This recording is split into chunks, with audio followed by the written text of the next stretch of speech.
A blessed 2026 po, Pinnacle Village. Kung ito po ang una nating pagkikita, ako po si Marlene, isa sa mga pastor po ng Pinnacle Village. Kamusta po ang pagpasok ng inyong 2026? Kamusta ang mga unang araw ng inyong bagong taon? At para po sa altos natin, sa ating mga next gen, itong tanong palagi, di ba? How's the beginning of your 2026? Really? Kadalasan po kapag naririnig natin ang tanong na ito, lalo po ay at tumakbo na ang January po, nasa malapit na ho tayo sa gitna ng unang buwan ng taon ng 2026. Siguro ang sagot po natin ay ito, okay naman, Pastor Marlene, okay lang naman. At siguro kung ikaw ay Kristiyano, madalas ito po ang maririnig ho natin, di ba po, pag tayo kinakamusta. Okay naman, dahil sa awa ng Diyos, God's mercies are new every morning, Pastor Marlene. These words are really taken from one of our most beloved verses. In fact, kung Sunday school kid ka, katulad ko, malamang ay narinig o kinanta mo na rin ang kantang ito. The steadfast love of the Lord never ceases. His mercies never come to an end. They are new every morning, new every morning. Great is thy faithfulness, O Lord, great is thy faithfulness. Hinto ko na po doon dahil ayoko na pong sirain ang pagsisimula ng taon ninyo. Babalikan po natin sa araw na ito ang talatang ito mula ho sa Lamentations 3:22 to 24. And let me read from the New King James Version. The Bible said through the prophet Jeremiah, "Through the Lord's mercies we are not consumed, because his compassions fail not. They are new every morning. Great is your faithfulness. The Lord is my portion, says my soul. Therefore, I have hope in Him." Basahin ko lang ho sa Tagalog, ang pag-ibig at awa ng Panginoon ay walang katapusan. Iyan ang dahilan kung bakit hindi tayo lubusang nalipol. Araw-araw ay ipinapakita niya ang kanyang habag, dakila ang katapatan ng Panginoon, kaya sinabi ko sa aking sarili, ang Panginoon ang lahat para sa akin, kaya sa kanya ako nagtitiwala. Ito po ang talatang ating babalikan sa araw po na ito. This message was prepared in collaboration and the help of Pastor Dave. Marami ho sa atin pamilyar at kabisado na rin po natin ang talatang ito at ang panahong ito sa ating pagsisimula ng taon, napakaganda hong maging paalala po sa atin. Because friends, every day, the moment we wake up every morning, we have to constantly remember the mercies of God. Bakit nga ba ho natin kailangan ang awa at habag ng Diyos? Una, we have to remember that we need the mercy of God every day to face our realities, para harapin po ulit ang mga problema at hamon ng pang-araw-araw. Dahil sa totoo lang po, tama po ba? May mga problema at hamon po sa bagong taon na hindi po nagpaiwan sa 2025. Nakitalon din siya sa bagong taon. Kailangan nun natin ng habag at awa ng Diyos sa pang-araw-araw dahil po kailangan natin ito upang makiisa o makiugnay sa ibang tao. Sa bagong taon, tayo po'y magsisimula, we are starting this new year, but isn't this true also, friends, na marami ho sa tao sa ating mga paligid o tao sa ating paligid ay hindi naman po talaga nagbago. Dahil hanggang sa ngayon, pinapadami pa rin po nila ang puting buhok natin sa ulo. We need God's mercies, friends, every day because it will help us to persevere. Kahit cliche na po, na ang tao, sasabihin niya marami siyang New Year's resolution, marami siyang gustong gawing bago sa buhay, pero sa totoo lang, taon-taon nakikita ho natin na ang iba ho sa atin, hindi naman talaga nagbago ang buhay. If we'll be honest, sa totoo lang sa iyong puso, pwede mong sabihin, ito na naman, New Year's resolution, pero wala na akong gana, Pastor Marlene, paulit-ulit na lang. Nothing is really new. Sa bansa ho natin, bagong taon, siguradong marami na namang bagong pagsubok at isama po pa doon yung mga pagsubok na naisama mula nung nakarang taon. Isn't this true that many areas of our lives, whether externally or internally, you will end up just shouting from the top of your lungs or even from within, Lord, have mercy. Panginoon, kaawaan mo kami. Kaya napakahalaga po ng tanong na yan. Bakit po ba natin kailangan ng awa at habag ng Diyos?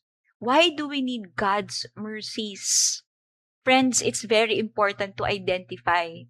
Because one, kailangan ho natin ang habag at awa ng Diyos dahil hindi po natin mapanghahawakan ang mga pangyayari sa ating buhay. Kailangan po natin ang habag at awa ng Diyos dahil hindi po natin mababago at mapanghahawakan ang mga tao sa ating paligid. At ito po pinakamahalaga na minsan hindi ho natin nakikita o naaalala. We need the mercies of God because, friends, we cannot change ourselves. It is only through the mercy of God that change from within can take place. Sabi ho ni Blaise Pascal, we implore the mercy of God not that He may leave us at peace in our vices. Hindi para iwan ka ng Diyos, nahabag siya sa'yo para magawa mo pa yung mga dapat na hindi mo na ginagawa, but actually that He may deliver us from them. That's why as we continue the year 2026, madali pong sabihin, fighting! Kakayanin ko yung taong ito. Pero napakahalaga rin po na siyasatin natin ang ating mga puso na wag lang ho nating kayanin. Pero tingnan natin ang ating mga puso sa pagsisimula ng taong na ito. Meron pa rin bang galit na pinanghahawakan mo pa hanggang ngayon? Nadala mo na noon pa, nakaraang taon pa. Sama ng loob na imbis na gumagaan sa pagpasok ng taon na ito, sa totoo lang, ay lalong bumibigat. Inggit na hindi mo sinasabi, pero sa totoo lang, since last year, years back, damang-dama mo na sa iyong puso. O pagod ka na, dahil parang walang pahinga. O meron kang mga bagay na paulit-ulit mong ginagawa, na dala mo pa rin sa taong ito, kahit alam mo naman na hindi mo na dapat ginagawa. Kaya po kailangan po natin ang habag at awa ng Diyos. Dahil kahit ano pong sabihin natin na kaya natin ay hindi po natin kaya ng mag-isa. R.T. Kendall said this beautifully, every Christian, no matter how old or knowledgeable or godly, when praying to God, asks first of all for mercy. Habag po ng Diyos. When you look at scriptures, you will see that everywhere. We've been talking about David. He started with a blast. Nakita ho natin yun when we started the profiles of David. We will continue that next week. But even David had a point in his life where he experienced, talagang naranasan niya na po yung matinding pagnanais ng habag at awa ng Diyos. Kung naalala po ninyo, nung siya ho'y nagkasala kay Bathsheba, at ito po'y ating pag-uusapan sa mga susunod na linggo. Sabi niya ho sa Psalm 51 verse 1, have mercy on me, O God, according to your unfailing love. Naalala niyo po yung dalawang bulag, buong tapang na lumapit sa Panginoong Hesus at sinabi po in Matthew 20:30, two blind men were sitting by the roadside and when they heard that Jesus was going by, they shouted, Lord, Son of David, have mercy on me. Do you remember the 10 lepers that Jesus found on his way when he was on his way to Jerusalem in Luke 17:11-13? Now, on his way to Jerusalem, Jesus traveled along the border between Samaria and Galilee. And as he was going into the village, 10 men who had leprosy met him. They stood at a distance and called out with a loud voice, Jesus, Master, have pity on us. Friends, mercy is a cry from those who know they cannot fix themselves. Yung alam ho natin na may kailangan hong ayusin at baguhin sa atin ng mga puso. Such a beautiful word from Jeremiah, but it really begins with a heart that is humble and say, Lord, pwede kong sabihin, kaya ko, pero hindi ko kakayanin nang wala ang tulong mo. Mercy is asked by outcasts and rejected. Siguro yung iba ho sa atin, yan po, ang dala natin sa puso natin sa taong ito, sa pagsisimula, Lord, I'm an outcast. I've been rejected by my circumstance, by my life, and I want to come to you in confidence. I need your mercy, Lord. Kaya paalala po ng Hebrews 4:16, the Living Bible, we are to come boldly to the very throne of God and stay there to receive His mercy and to find grace to help us in our times of need. Sa Tagalog po, Hebreo 4:16, kaya't lumapit tayong may katapangan sa trono ng biyaya upang tayo'y tumanggap ng awa at makatagpo ng biyaya na makakatulong sa panahon ng pangangailangan. The mercies of God.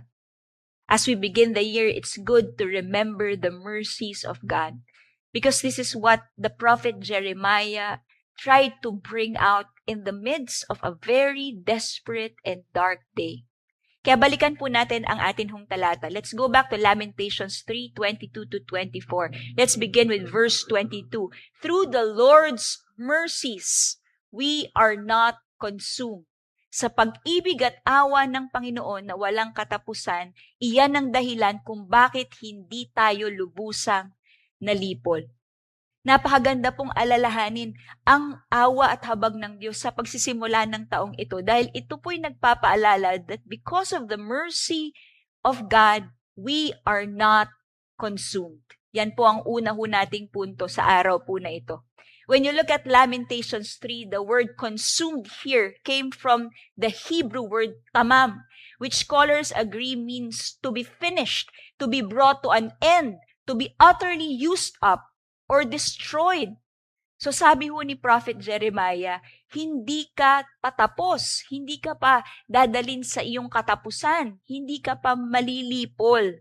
Ano po ba ang konteksto ni Jeremiah? Of course, some of us, we know the book of Jeremiah and they would say that Lamentation is actually an epilogue of the book of Jeremiah. What was it that was consuming Jeremiah and the nation during this time? What was the prophet Jeremiah trying to say? Ano ba yung sinasabi niya dito? Yung kanyang pinagbubulay-bulayan na, Lord, hindi kami malilipol. Lamentations was written in one of the darkest seasons in Israel's history. Jerusalem had fallen from the Babylonians in 586 BC due to people's sin and disobedience. So alam po natin ito, yung sinasabi ho ni Jeremiah, pagdating ho doon sa book of Jeremiah, that Jerusalem will fall into the hands of the Babylonian, one of the most oppressive conqueror during that time. Dahil po sa kanilang katigasan ng ulo. The temple was destroyed, families were displaced, and hope seemed so lost. So dito po yung pagsisimula ng bagong chapter nila. That they were actually being told that they will enter a very dark day. Kaya po isa pong painting ni Rembrandt, if you remember the prolific Dutch painter, widely considered as one of the greatest visual artists of his time, illustrated Jeremiah lamenting the destruction of Jerusalem. Ito po yung painting na makikita nyo sa screen ngayon. Pinaint niya po yan kung gaano lugmok, kung gaano po talaga nananaghoy si Jeremias. Nung time po na nakita niya ho na nasisira po ang Jerusalem. Ang salitang lamentation ay galing sa salitang panaghoy, iyak, pagdadalamhati, at nakikita ho natin ito sa buong book ho, sa lamentation po, na umiiyak sila, nagluluksa sila, nagrereklamo sila, nagtatanong sila sa kanilang isipan. In fact, sabi nga ho ni Gary Hamrick, na ang title daw po, and other scholars would say that the original title of this book is not Lamentations. It's actually in the original writing entitled How, or in Hebrew, Ekha. Because 3 out of 5 chapters of Lamentations begin with the word how. Lamentations 1:1. Daanan lang po natin ng mabilis. How deserted lies the city. How like a widow is she. Lamentations 2:1. How the Lord has covered the daughter Zion with the cloud of his anger. Lamentations 4:1. How the gold has lost its luster, the fine gold become dull. Sa Tagalog po, paano na? Paano? It was actually a cry of desperation. Imagining beginning another chapter. And it began, your new year beginning, with a cry of desperation. Madalit sabi po, marami siguro, nung panahon na yon, pwede nilang maisip, ito na ang ending. Wala na akong pag-asa, magsisimula yung bagong kabanata, pero hindi ito magpapatuloy. This is the end. Wala nang magbabago sa sitwasyon ko. At pwede ho nating sabihin na nagsiself-pity na ho ang marami ho sa kanila.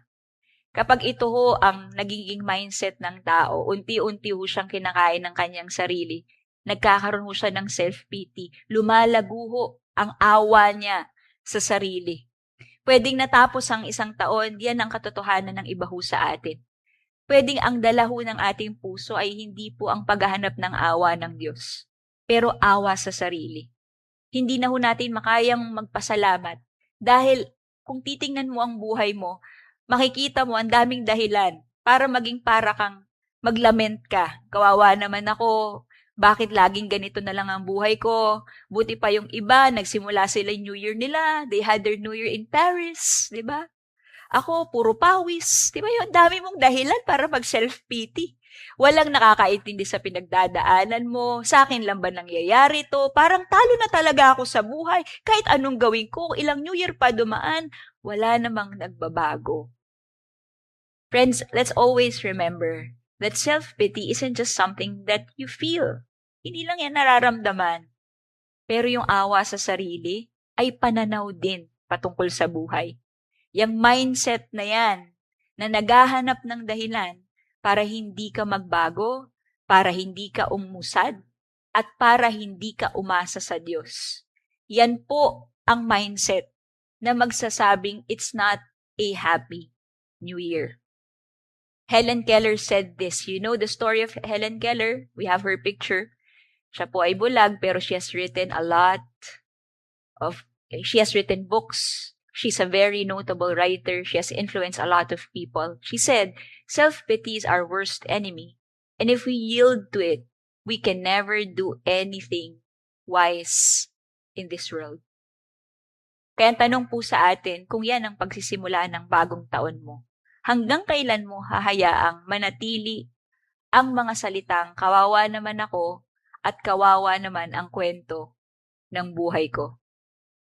So when Jeremiah said these words, in the midst of many reasons to pity himself and his situation, Jeremiah went back to who God is as he said, we are not consumed. Ang ibig sabihin po, hindi pa tapos ang kwento. Hindi pa cancel subscription or eject, sabi nga ni Lottie B. Hindi pa ito ang ending at hindi pa lubusang nalipol. What it means is tuloy ang buhay.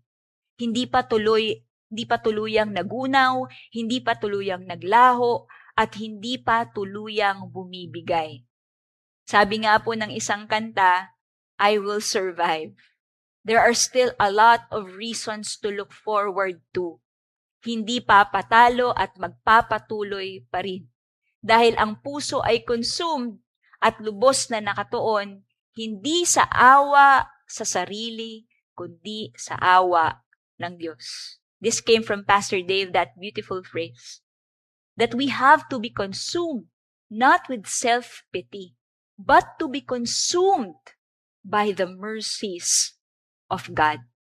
Jeremiah had all the reason to pity himself, but he did not. What we will see here is that he chose to focus on the character of God. That's why if we will go back to Lamentations 3:21, bago ho yung ating mga binasa ho na talata kanina, sabi po ng Easy English Bible, but then I choose to remember. Hindi niya po inantay na maalala niya. Pinili po niyang alalahanin ang Diyos. And this is my hope. Lamentations 3:21, but this I call to mind.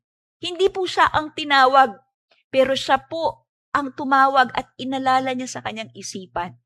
Therefore, I have hope.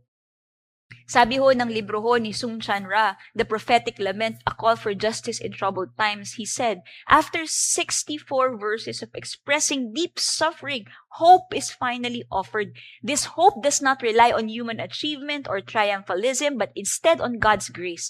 The shift in verse 21 arises from a calling to mind of the faithfulness of God to His covenant.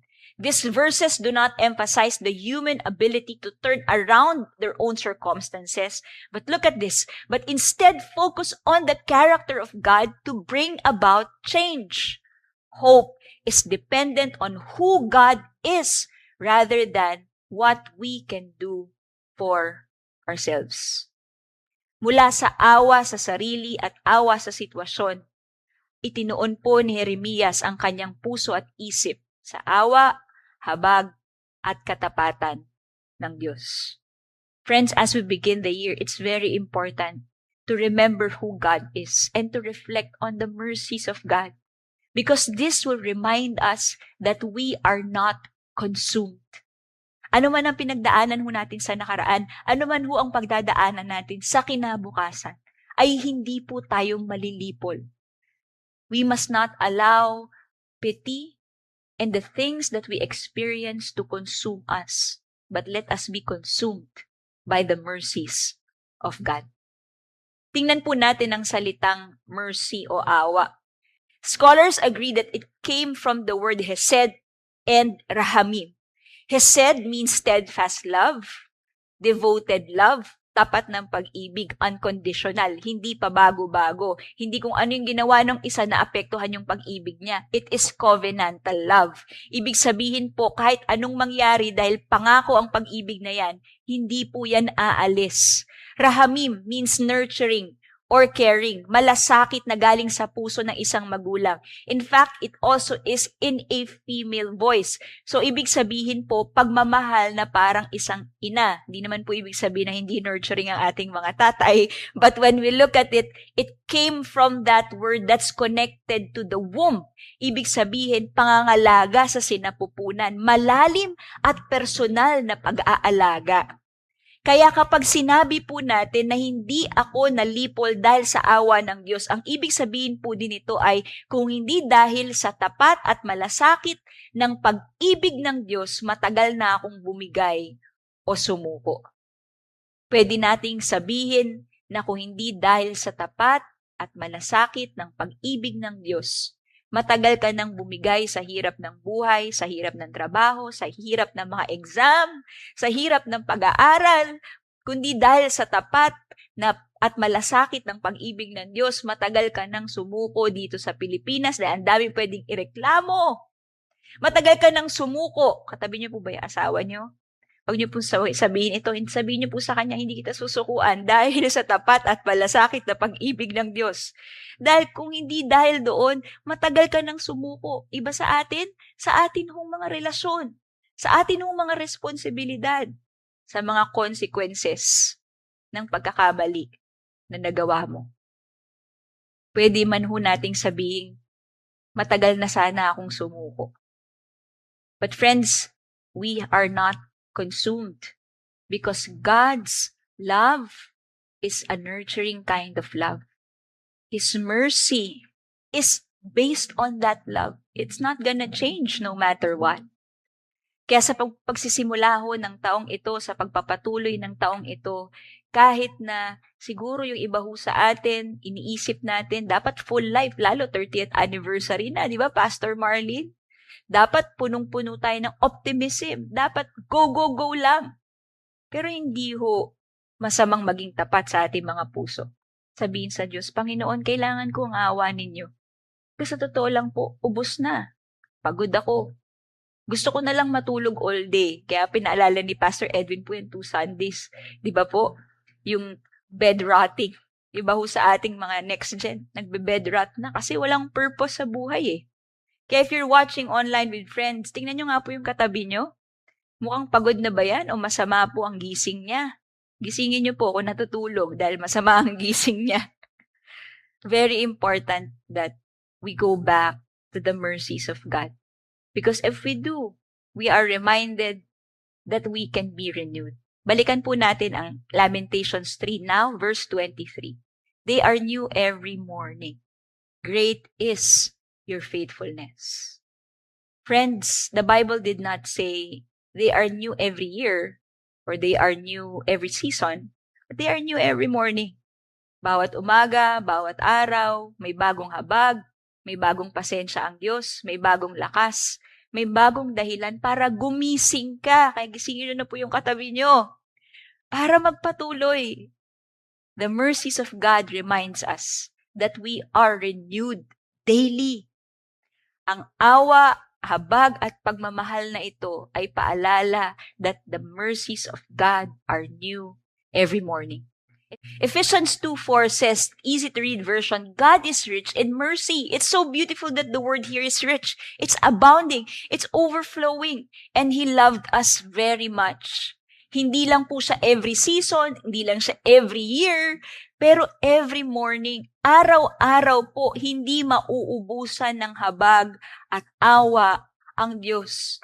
Kaya kung tingin mo yung araw mo ngayon matatapos at para bang punong-puno ka ng pagod, some of us, we don't want to look forward to tomorrow because we feel tired today. But this should remind us that there is actually a reason to wake up in the morning because God will renew you every day with His mercy. Ito po'y paalala na araw-araw tayong dapat lumapit sa Diyos. Araw-araw tayong pwedeng dumipende sa Diyos.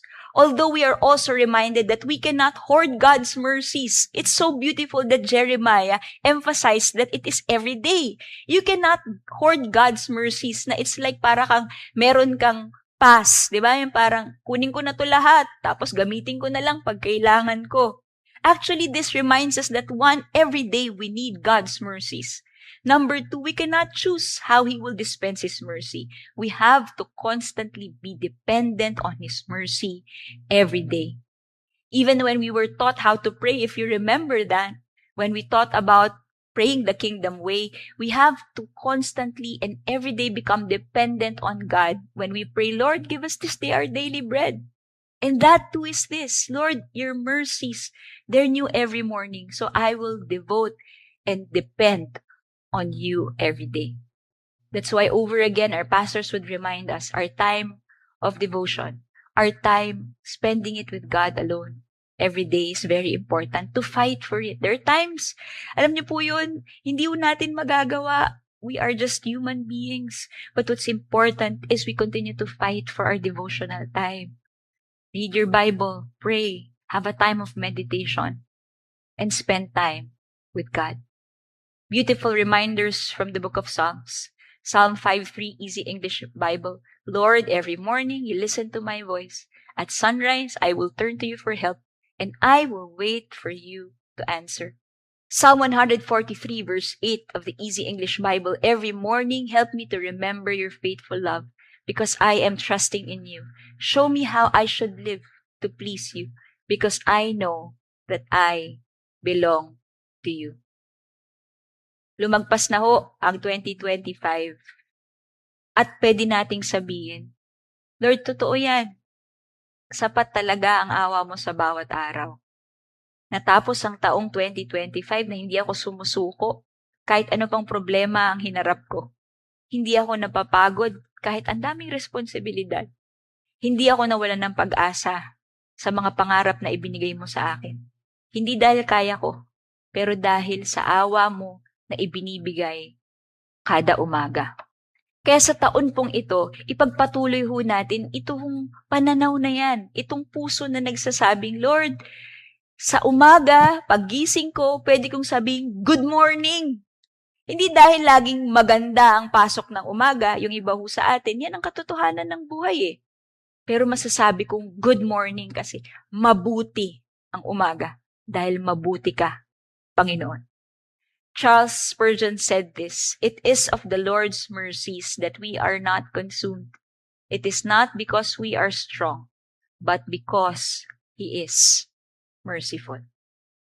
At ang huli po, finally friends, through the mercies of God, Jeremiah reminds us that we have hope. Lamentations 3:24. The Lord is my portion, says my soul. Therefore, I hope in Him. Ano man po ang mangyari sa taong ito, ano man po ang harapin natin sa bawat araw ng ating buhay. Hindi natin makita, hindi natin alam. Pero ang sigurado po tayo ay may pag-asa po sa Diyos. Look at what Warren Wiersbe said. Unbelief causes us to look at God through our circumstances. And this creates hopelessness. But faith enables us to look at our circumstances through the reality of God. And this gives us hope. kapag po tayo'y naglalakbay sa pananampalataya. Kaya di ba ho, yan lang lagi natin naririnig eh. We walk by faith and not by sight.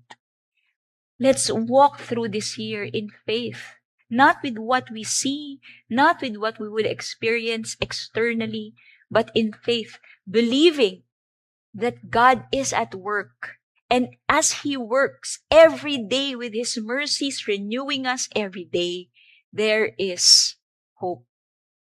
Alam niyo po, isang napakaganda po na turnaround ng kwento pong ito.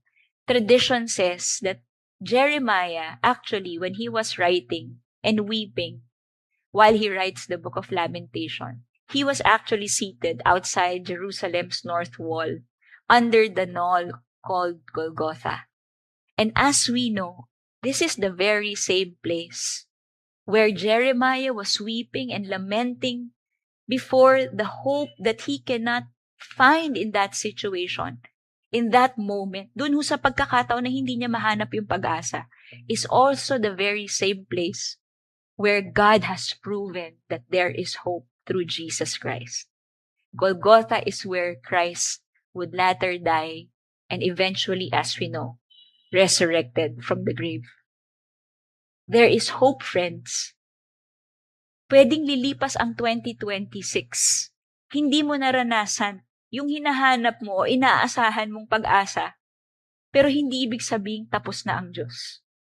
Let's not forget that our life here on earth is not defined by the years that will pass, but our life on earth is just but a portion of eternity. The story and the plan of God continues beyond years. That hope doesn't end here. It continues until kingdom come. We have eternal hope, friends, because of what Jesus has done. That hope was also seen, maybe not witnessed, by Jeremiah and the people who experienced those dark times. But as we know now, looking back, that hope was served because of what Jesus has done on the cross. So, Pinnacle Village, let's press on this year. Like Jeremiah, always remembering who God is. He is merciful. He is faithful. He is loving. Si Warren Wiersbe po, there's this one radio listener that sent him a little rhyme, and it has helped Warren Wiersbe and encouraged him in many occasions. Sabi po nung rhyme, look at yourself and you will be depressed. Look at circumstances and you will be distressed. But look at the Lord and you will be blessed. What is our eternal hope? Ang Panginoon po, magbago man ng taon, magpalit man ng araw, hindi ho nagbabago ang Diyos. Hebrews 13:8, the Amplified Version. This is the hope that we have in Jesus. Jesus is eternally changeless always. The same yesterday, today, and forever. Hindi po madali ang buhay. Iba sa atin, tataguyod niyo po ang pamilya niyo mag-isa. Ang iba ho sa atin, may sakit. Ang iba sa atin, katotohanan, di ba po, binabaha po pag umuulan. Iba ho sa atin, hirap sa bayarin, hirap sa trabaho. Iba sa atin, hirap ang relasyon sa pamilya. Pero kahit ganito po ang sitwasyon, because Jesus is eternally unchangeable, yesterday, today, and forever.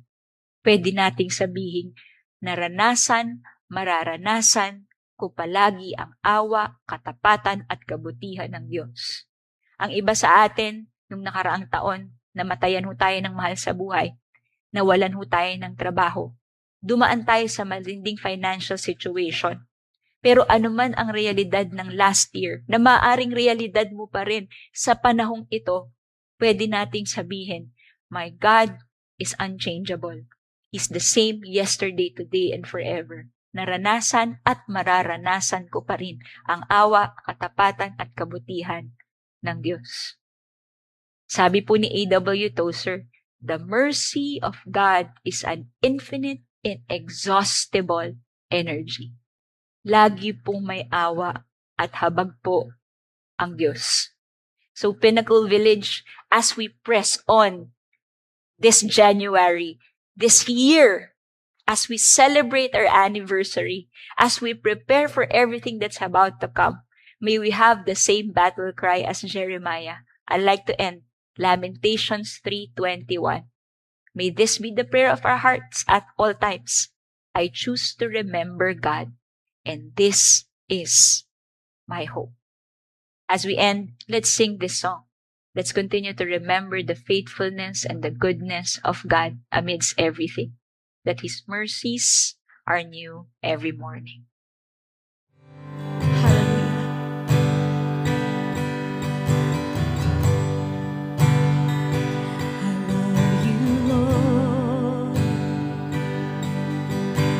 Your mercy never fails me. All my days have been held in your hand.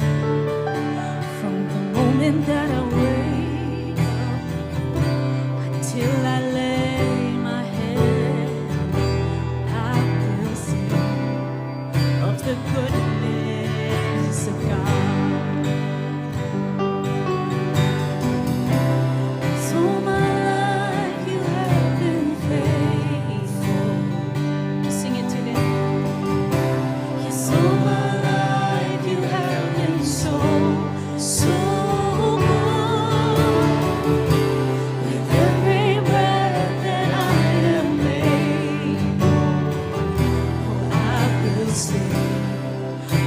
Goodness of God.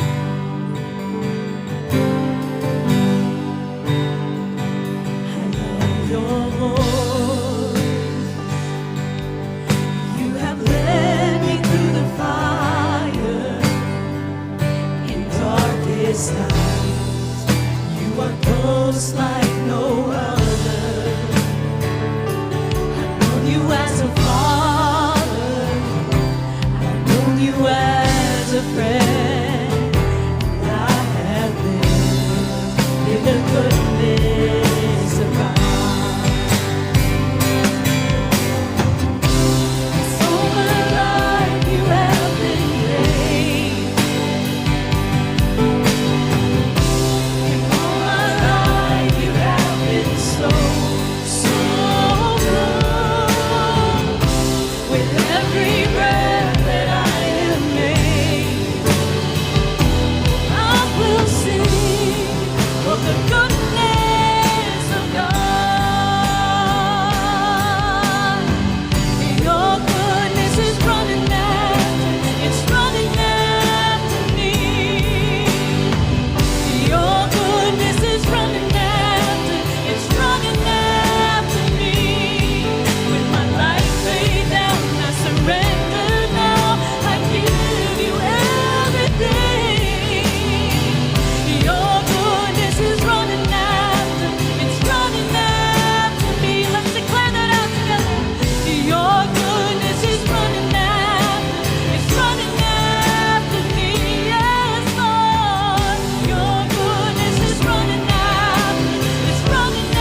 Tayo po'y manalangin. Nagpapasalamat, Panginoon. Salamat po dahil kayo po ay tapat, mabuti at mahabaging Diyos. Salamat, aming Ama, na pwede kaming tumuon sa kinabukasan sa taong ito ng may pag-asa. Hindi po dahil sa aming mga nararanasan o hindi po dahil sa kung sino po kami, pero kung dahil sino po kayo, Panginoon. Thank you that you are who you are. That your steadfast love, your faithfulness, and your mercies, they're always available for us. And Lord, how humbling it is to know this. That though we are not worthy, na minsan kami po yung we pity ourselves.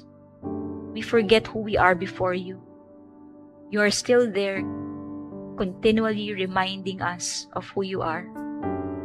Father, we pray that every family and every work, every school, every individual, and as a church, as Pinnacle Village, we will continue to remember who you are.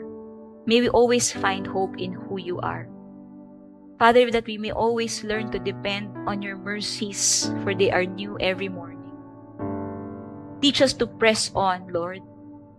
Teach us to always find full life in you alone. Kaya Panginoon, sa mga nakaraang taon, amin inaalay sa inyong paanan. At sa mga nangyayari sa kasalukuyan at mangyayari pa sa kinabukasan, amin din pong inaalay sa inyong paanan. We just ask that you may continue to help us and teach us to depend on you at all times, O Lord. Father, we thank you so much for your message. Thank you for your words. Thank you that truly your word and your truth is timeless. It is beyond history. It speaks so much of the human heart. Salamat po, aming Ama. Inaalay namin sa inyo ang taong ito. And as a church, we continue to remember our celebration of the 30th anniversary of your church. May you alone be glorified. May your faithfulness shine through the eyes of man. Thank you, Lord. Mahal po namin kayo. Ngunit salamat na kami po ang una niyong minahal. Lahat ng ito sa inyo namin ibinabalik sa matamis at banal na pangalan ni Jesus. Amen.